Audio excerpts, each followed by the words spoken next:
கர்த்தருடைய பரிசுத்த நாமத்துக்கு மகிமை உண்டாவதாக. Praise the Lord. எனக்கு அருமையானவர்களே, இன்றைய நாளை பொழுதிலே உங்கள் அனைவரையும் சந்திப்பதில் நான் மிகவும் மகிழ்ச்சி கொள்கிறேன். கர்த்தர் உங்களையும் உங்கள் குடும்பங்களையும் ஆசீர்வதித்து பாதுகாத்து அருள் புரிந்து வழிநடத்துவாராக.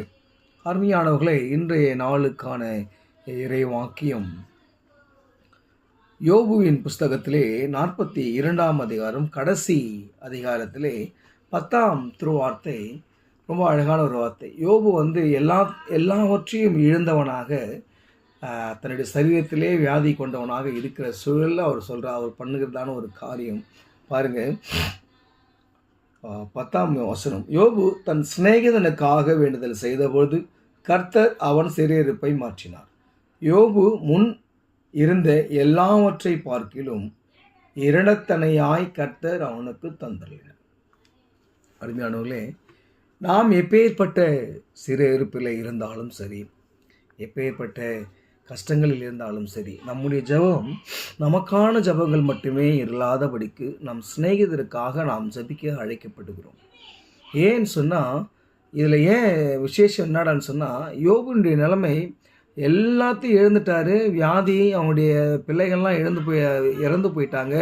கட்டிய மனைவி தேவனை தூஷித்து ஜீவனை விடுன்னு சொல்லிட்டு அவனை ஒரு உதாசீனப்படுத்திட்டு போயிட்டாங்க.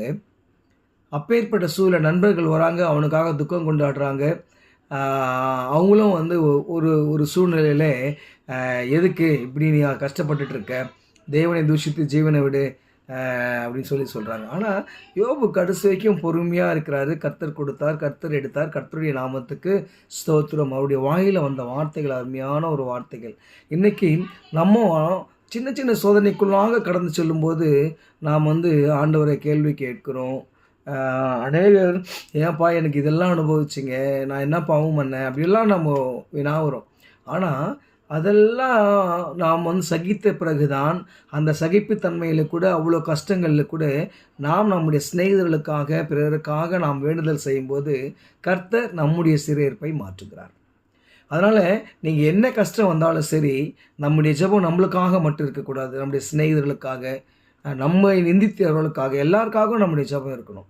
அப்படி அந்த ஜெபம் அந்த மாதிரி இருக்கும்போது கர்த்தர் நம்முடைய சிறையிருப்பை மாற்றுவது மட்டுமல்ல, நம்முடைய கஷ்டங்களை எல்லாம் மாற்றி ஆசீர்வதிப்பது மட்டுமல்ல, நாம் முன்னிருந்த ஆசீர்வாதங்களை விட கர்த்தர் இருமடங்கான ஆசீர்வாதத்தை கொடுத்து நம்மை பாதுகாத்து வழிநடத்துவார். எனக்கு அருமையானவர்களே, இந்த நாளில் நீங்கள் எதற்காக அழைக்கப்பட்டீங்கன்னு சொன்னால், நம்முடைய ஜெபம் நம்மை மட்டுமல்ல,